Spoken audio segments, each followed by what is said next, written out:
শেখ হাসিনা করছিল, সেই শেখ হাসিনা আজ বাংলার মাটি থেকে উদ্ঘাট হয়েছে। তাই আমরা আজ শান্তিতে নিঃশ্বাস নিতে পারছি।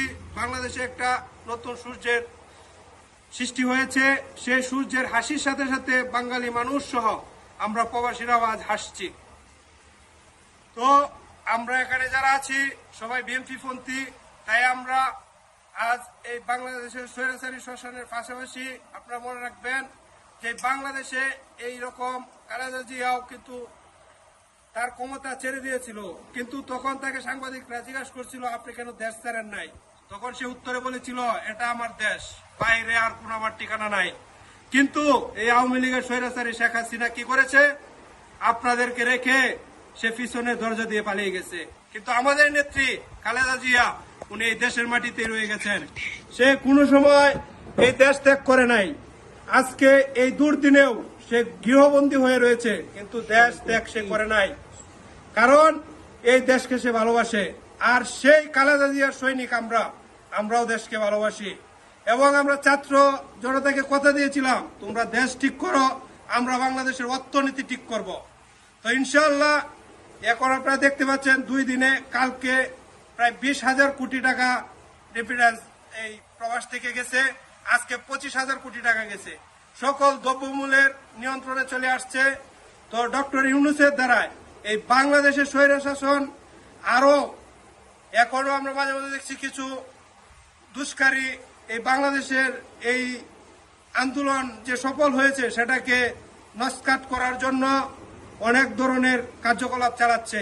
তবে আমরা আজ খবরের মাধ্যমে দেখতে পেরেছি এগুলো আওয়ামী লীগ ছাত্রলীগের সন্ত্রাসীরা এই কাজগুলা করছে।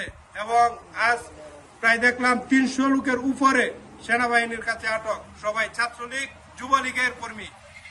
তা আপনারা সবাই জানেন এই স্বৈরাচারী সরকার এই 15 বছরে এই দেশটাকে কি করেছে। আর আমরা প্রবাসে আছি, প্রবাসেও একটা করে জেলখানা আছে, সেই জেলখানার নাম হলো এম্বাসি। এই এম্বাসিতে আমরা গিয়ে কোনো ধরনের সুযোগ সুবিধা পাই না। আমাদের একটা পাসপোর্ট রেনু করতে হলে যেটা করা যায় 21 দিনের ভিতরে, এটা আমাদের 6 মাস সময় লাগিয়ে দেয়। তবে আমি আমার একটা বাস্তব উদাহরণ দেই।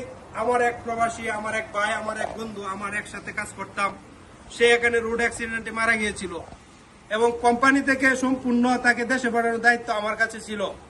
আর সেটা নিয়ে আমি প্রবাসের দ্বারে এই এম্বাসির দ্বারে দাঁড়িয়ে ঘুরতে গিয়ে কতটুকু হেনস্থা হয়েছি এটা আপনাদেরকে বলে বোঝাতে পারবো না।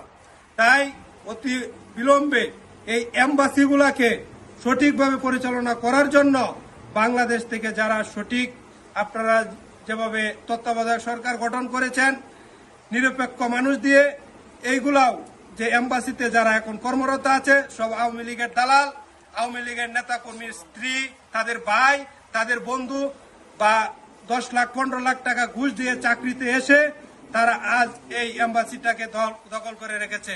তারা এটাকে শোষণ করছে। একটা প্রবাসী সমস্যার কারণে তারা এই প্রবাসীদেরকে হাত করে এদের কাছ থেকে যে কাজটা করতে প্রবাসীর 5 টাকা লাগবে এটা তারা 10 টাকা নিচ্ছে। তা আমরা এই প্রবাসীরা এত কষ্ট করে দেশের অর্থনীতির চাকাকে সবল রাখছি, আপনারা পারলে আমাদের জন্য কিছু করেন।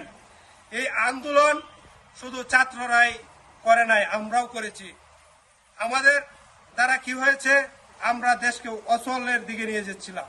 কারণ অর্থনীতি দুর্বল মানে সরকার দুর্বল। সরকার কাছে যদি অর্থ না থাকে তখন সে আস্তে আস্তে দুর্বল হয়ে যায়। যাই হোক, আমরা প্রবাস থেকে এগুলা দূর যাবে জানাচ্ছি। আপনারা যারা এই ভিডিওটা দেখছেন, প্রবাসী ভাইয়েরা এবং দেশের ভাইয়েরা, আপনারা এটা শেয়ার করে দিবেন।